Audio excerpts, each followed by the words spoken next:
ओम शांति।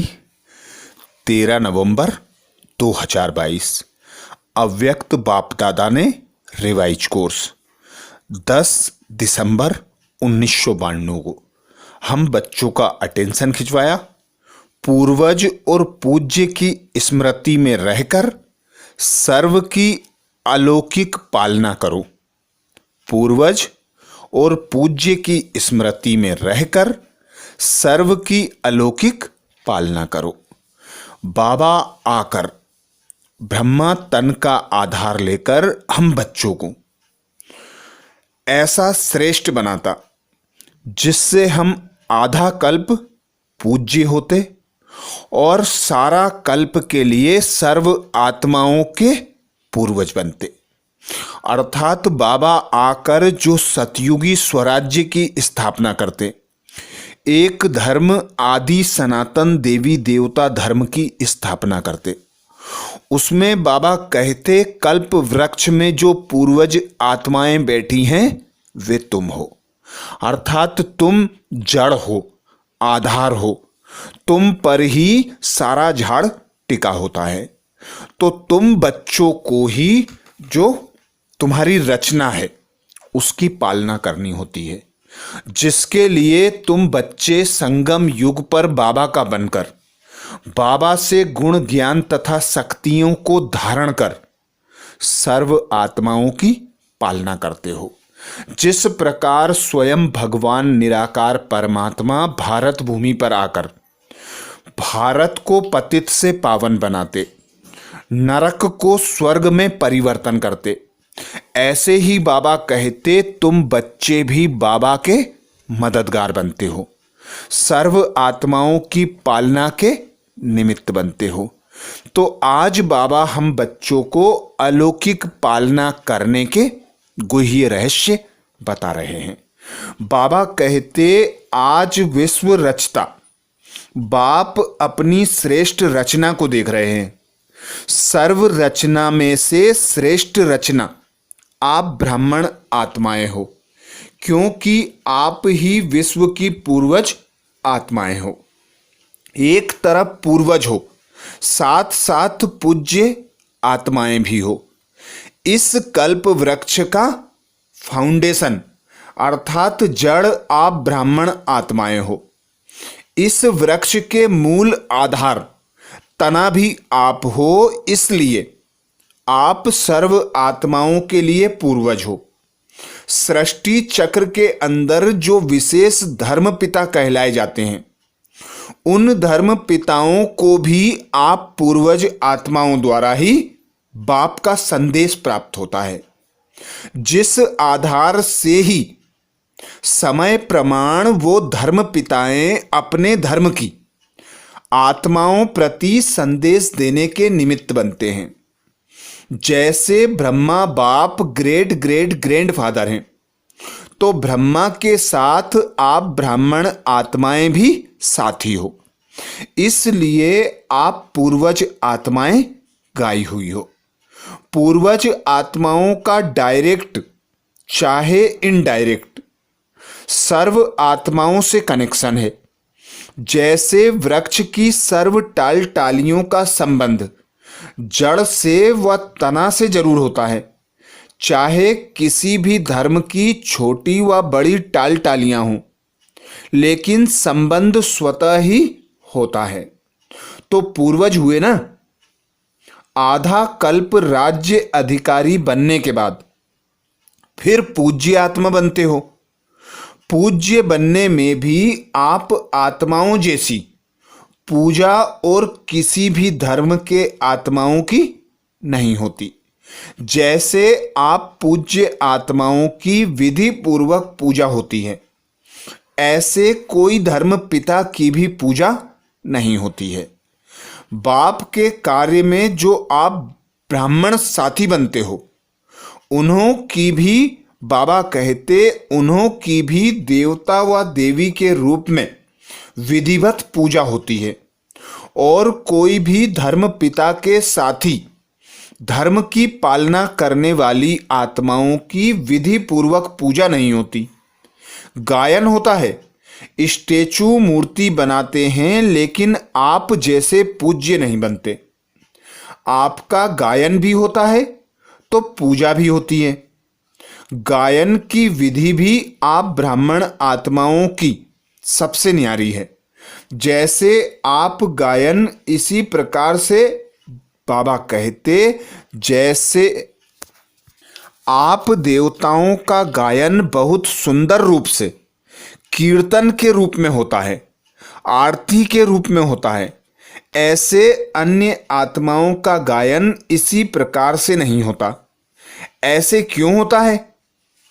क्योंकि आप श्रेष्ठ रचना, पूर्वज और पूज्य हो। आदि आत्माएं आप ब्राह्मण आत्माएं हो, क्योंकि आदि देव ब्रह्मा के सहयोगी श्रेष्ठ कार्य के निमित्त बने हो। अनादि रूप में भी परम आत्मा के अति समीप रहने वाले हो। आत्माओं का जो चित्र दिखाते हो, उसमें सबसे समीप आत्माएं कौन सी दिखाते हो? उसमें आप हो। तो अनादि रूप में भी अति समीप हो, जिसको डबल विदेशी कहते हैं, नियरेस्ट और डियरेस्ट, ऐसे अपने को समझते हो। पूर्वज का क्या काम होता है? पूर्वज सभी की पालना करते हैं, बड़ों की पालना ही प्रसिद्ध होती है। तो आप सभी पूर्वज आत्माएं सर्व आत्माओं की पालना कर रहे हो, या सिर्फ अपने आने वाले स्टूडेंट की पालना कर रहे हो? वह संबंध संपर्क वाली आत्माओं की पालना करते हो। सारे विश्व की आत्माओं के पूर्वज हो, वह सिर्फ ब्राह्मण आत्माओं के पूर्वज हो। जो जड़ व तना होता है वह सारे वृक्ष के लिए होता है, वह सिर्फ अपने तना के लिए ही होता है। सब टाल टालियों के लिए होता है ना। जड़ अथवा तना द्वारा सारे वृक्ष के पत्तों को पानी मिलता है, वह सिर्फ थोड़ी टाल टालियों को पानी मिलता है। सबको मिलता है ना, लास्ट वाले पत्तों को भी मिलता है। इतना बेहद का नशा है? बाप दादा पूछते, इतना बेहद का नशा है? वह बेहद से हद में भी आ जाते हो। कितनी सेवा करनी है? हर एक पत्ते को पानी देना है, अर्थात सर्व आत्माओं की पालना करने के निमित्त हो। किसी भी धर्म की आत्माओं को मिलते हो, वह देखते भी हो तो हे पूर्वज आत्माएं, ऐसे अनुभव करती हो कि सब, बाप दादा कहते कि यह सब आत्माएं हमारे grand grand grand father, great great grand father की वंशावली हैं। हम ब्राह्मण आत्माएं भी master great great grand father हैं, अर्थात पूर्वज हैं। यह सब हमारे हैं, वह सिर्फ ब्राह्मण आत्माएं हमारी हैं। जब भाई भाई कहते हैं तो आप पूर्वज आत्माएं बड़े भाई अर्थात बाप समान हो। इस स्मृति को ही प्रैक्टिकल लाइफ में अनुभव करना है और कराना है। आप सभी पूर्वज आत्माओं की पालना का स्वरूप क्या है? लौकिक जीवन में भी पालना का आधार क्या होता है? पालना करना अर्थात किसी को भी शक्तिशाली बनाना। किसी भी विधि से, साधन से पालना द्वारा शक्तिशाली बनाते, चाहे भोजन द्वारा, चाहे पढ़ाई द्वारा। लेकिन पालना का प्रत्यक्ष स्वरूप आत्मा में शक्ति, शरीर में शक्ति आती है, तो पालना का प्रत्यक्ष स्वरूप हुआ शक्तिशाली बनाना। आप पूर्वज आत्माओं के पालना की विधि क्या है? अलौकिक पालना का स्वरूप है स्वयं में बाप द्वारा प्राप्त हुई सर्व शक्तियां अन्य आत्माओं में भरना। जिस आत्मा को जिस शक्ति की आवश्यकता है, उसकी उस समय उस शक्ति द्वारा पालना करना। ऐसी पालना करनी आती है? पूर्वज तो हो ना, सभी पूर्वज आत्माएं हो कि छोटे हो, सभी पूर्वज हैं या कोई कोई विशेष आत्माएं हैं? तो पूर्वजों को पालना करनी आती है ना? सिर्फ सेंटर की पालना करते हो या सारे विश्व के आत्माओं की पालना करते हो? सिर्फ प्रवृत्ति की पालना करते हो या विश्व की पालना करते हो?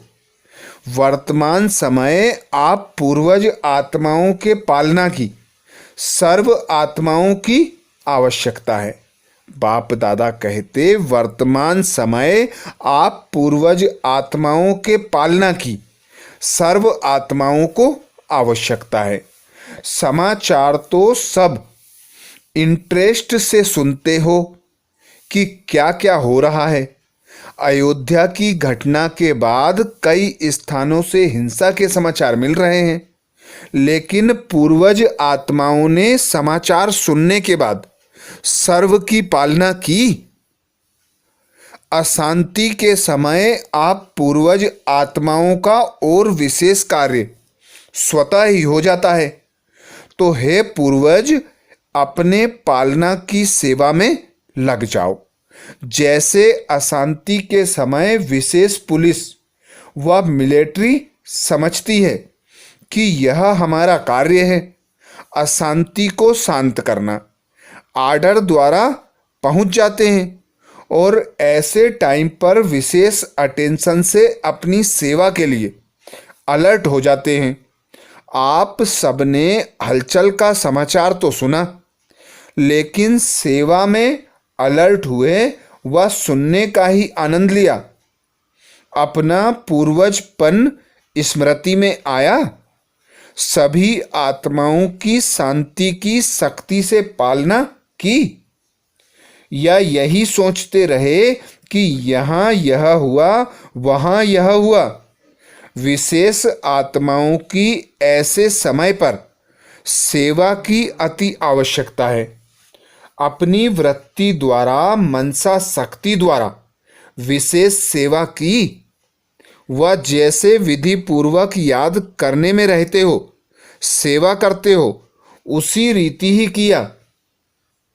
आप रूहानी सोशल वर्कर भी हो, तो रूहानी सोशल वर्कर ने अपनी विशेष एक्स्ट्रा सोशल सेवा की।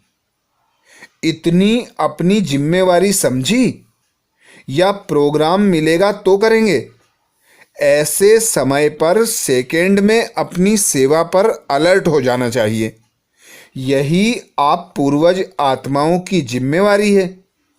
अभी भी विश्व में हलचल है और यह हलचल तो समय प्रति समय बढ़नी ही है। आप आत्माओं का फर्ज है ऐसे समय पर आत्माओं में विशेष शांति की, सहन शक्ति की हिम्मत भरना। लाइट हाउस बन सर्व को शांति की लाइट देना। समझा क्या करना है?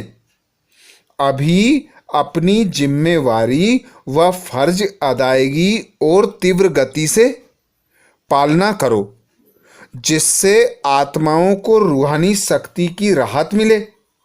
जलते हुए दुख की अग्नि में शीतल जल भरने का अनुभव करें। यह फर्ज अदायगी कर सकते हो, दूर से भी कर सकते हो, या जब सामने आएंगे तब करेंगे।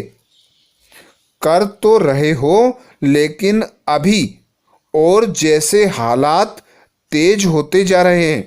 बाप दादा कहते लेकिन अभी और जैसे हालात तेज होती जाती हैं, तो आपको सेवा भी और तेज हो। बाप दादा कहते तो आपकी सेवा भी परिस्थिति अनुसार और तेज होनी चाहिए। समझा? पूर्वजों की पालना क्या है? ऐसे नहीं कि पूर्वज हैं लेकिन पालना नहीं कर सकते। पूर्वज का काम ही है पालना द्वारा शक्ति देना। श्रेष्ठ शक्तिशाली स्थिति द्वारा परिस्थिति को पार करने की शक्ति अनुभव कराओ। अच्छा, चारों ओर के सर्व आदि देव ब्रह्मा के मददगार आदि आत्माओं को, सर्व आत्माओं के फाउंडेशन पूर्वज आत्माओं को, सदा सर्व आत्माओं प्रति बेहद सेवा की श्रेष्ठ वृत्ति रखने वाली आत्माओं को, सर्व रूहानी से सोशल सेवाधारी आत्माओं को बाप दादा का याद प्यार और नमस्ते। दादियों से अव्यक्त बाप दादा की मुलाकात। वर्तमान समय अशांत आत्माओं को शांति देना, यही सभी का विशेष कार्य है। रहम दिल बाप के बच्चों को सर्व आत्माओं के प्रति रहम आता है ना। रहम दिल क्या करता है? बाप दादा पूछते, रहम दिल क्या करता है? रहम का अर्थ ही है किसी भी प्रकार की हिम्मत देना, निर्बल आत्माओं को बल देना। तो आत्माओं के दुख का संकल्प तो मास्टर सुखदाता आत्माओं के पास पहुंचता ही है। जैसे वहां दुख की लहर है, ऐसे ही विशेष आत्माओं में सेवा की विशेष लहर चले। देना है, कुछ करना है। क्या किया, वो हर एक को सेवा का एक्स्ट्रा चार्ट चेक करना चाहिए। जैसे साधारण सेवा चलती है वो तो चलती है, लेकिन वर्तमान समय वायुमंडल द्वारा वृत्ति द्वारा सेवा का विशेष अटेंशन रखो। इसी से स्व की स्थिति भी स्वतः ही शक्तिशाली हो जाएगी। ऐसी लहर फैलाई है, विश्व के राजे बनते हैं तो सर्व आत्माओं के प्रति लहर होनी है ना। वंचित कोई आत्मा न रह जाए। चाहे अन्य धर्म की आत्माएं हों, लेकिन हैं तो अपनी वंशावली। चाहे कोई भी धर्म की आत्माएं हैं, लेकिन जड़ तो एक ही है। यह लहर है, नहीं है? Attention please. अव्यक्त बाप दादा की पर्सनल मुलाकात। व्यर्थ के प्रभाव में आने वाले नहीं, अपना श्रेष्ठ प्रभाव डालने वाले बनो। बाप दादा ने अटेंशन खिंचवाया, व्यर्थ के प्रभाव में आने वाले नहीं, अपना श्रेष्ठ प्रभाव डालने वाले बनो। सदा अपने को पुरुषार्थ में आगे बढ़ने वाली आत्मा हूं, ऐसे अनुभव करते हो। पुरुषार्थ में कभी ठहरती कला, कभी उतरती कला ऐसे नहीं होना चाहिए। कभी बहुत अच्छा, कभी थोड़ा अच्छा, ऐसे नहीं। सदा बहुत अच्छा, क्योंकि समय कम है और संपूर्ण बनने की मंजिल श्रेष्ठ है। तो अपने भी पुरुषार्थ की गति तीव्र करनी पड़े। पुरुषार्थ के बाप दादा कहते, पुरुषार्थ के तीव्र गति की निशानी है कि वह सदा डबल लाइट होगा। किसी भी प्रकार का बोझ नहीं अनुभव करेगा। चाहे प्रकृति द्वारा कोई परिस्थिति आए, चाहे व्यक्तियों द्वारा कोई परिस्थिति आए, लेकिन हर परिस्थिति स्व स्थिति के आगे कुछ भी अनुभव नहीं होगी। स्व स्थिति को शक्ति पर स्थिति से बहुत ऊंची है। बाबा कहते, स्व स्थिति की शक्ति पर स्थिति से बहुत ऊंची है। क्यों? यह सब है, वह पर है। अपनी शक्ति भूल जाते हो, तब ही पर स्थिति बड़ी लगती है। सदा डबल लाइट का अर्थ ही है कि लाइट अर्थात ऊंचे रहने वाले। हल्का सदा ऊंचा जाता है, बोझ वाला सदा नीचे जाता है। आधा कल्प तो नीचे ही आते रहे ना, लेकिन अभी समय है ऊंचा जाने का। तो क्या करना है? सदा ऊपर। शरीर में भी देखो तो आत्मा का निवास स्थान ऊपर है, अर्थात ऊंचा है। पाँव में तो नहीं है ना। जैसे शरीर में आत्मा का स्थान ऊंचा है, ऐसे स्थिति भी सदा ऊंची रहे। ब्राह्मण की निशानी भी ऊंची चोटी दिखाते हैं ना। चोटी का अर्थ है ऊंचा। तो स्थूल निशानी इसलिए दिखाई कि स्थिति ऊंची है। शूद्र को नीचे दिखाते हैं, ब्राह्मण को ऊंचा दिखाते हैं। तो ब्राह्मणों का स्थान और स्थिति दोनों ऊंची हैं। अगर स्थान की याद होगी तो स्थिति स्वतः ऊंची हो जाएगी। ब्राह्मणों की दृष्टि भी सदा ऊपर रहती है, क्योंकि आत्मा आत्माओं को देखती है। आत्मा ऊपर है तो दृष्टि भी ऊपर जाएगी। कभी भी किसमें मिलते हो या बात करते हो तो आत्मा को देखकर बात करते हो, आत्मा से बात करते हो। आपकी दृष्टि आत्मा की तरफ जाती है, आत्मा मस्तक में है ना। तो ऊंची स्थिति में स्थित रहना सहज है। जब ऐसी स्थिति हो जाती है तो नीचे की बातों से, नीचे के वायुमंडल से सदा ही दूर रहेंगे, उसके प्रभाव में नहीं आएंगे। बाबा कहते उसके प्रभाव में नहीं आएंगे। अच्छा प्रभाव पड़ता है या खराब भी पड़ता है। अगर प्रवृत्ति में खराब वायुमंडल हो, फिर क्या करते हो? प्रभावित होते हैं। खराब को अच्छा बनाने वाले हो या प्रभाव में आने वाले हो, क्योंकि माया भी देखती है कि अच्छा अंगुली तो पकड़ ली है, अंगुली के बाद हाथ पकड़ेगी, हाथ के बाद पाँव पकड़ लेगी। इसलिए प्रभाव में नहीं आना। प्रभाव में आने वाले नहीं, श्रेष्ठ प्रभाव डालने वाले। तो ब्राह्मण आत्मा अर्थात सदा डबल लाइट ऊंचे रहने वाले। इसी स्मृति से आगे उड़ते चलो। अच्छा, सभी खुश रहते हो ना? दुख की लहर तो नहीं आती, क्योंकि जो दुख धाम छोड़ चले उनके पास दुख की लहर कैसे आ सकती? संगम पर दुख धाम और सुख धाम दोनों का ज्ञान है। दोनों के नॉलेजफुल शक्तिशाली आत्माएं हैं। गलती से भी दुख धाम में जा नहीं सकते। सदा खुश रहने वालों के पास दुख की लहर कभी आ नहीं सकती। अच्छा, सेवा और स्व उन्नति दोनों का बैलेंस रखो। ऐसे नहीं सेवा में मस्त हो गए तो स्व स्थिति भूल गए। सेवा का शौक ज्यादा है, लेकिन दोनों का बैलेंस समझा। अच्छे चल रहे हैं, लेकिन सिर्फ अच्छे तक नहीं रहना, और अच्छे ते अच्छे। आज बाप दादा ने वरदान दिया।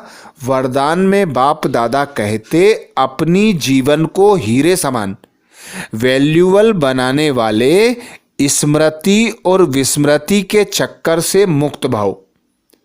अपनी जीवन को हीरे समान वैल्यूएबल बनाने वाले स्मृति और विस्मृति के चक्कर से मुक्त भाव।